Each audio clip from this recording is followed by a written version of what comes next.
பச்சை கிளி முத்துச்சரம் முல்லை கொடியாரோ பச்சை கிளி முத்துச்சரம் முல்லை கொடியாரோ பாவை என்னும் தேரில் வருந்தவன் மகள் நீயோ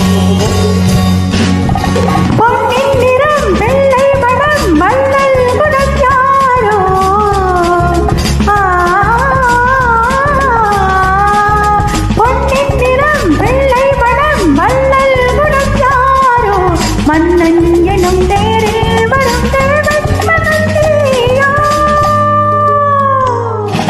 பொன்னின் நிறம் வெள்ளை மனம் வள்ளல் உடன் யாரோ மன்னன்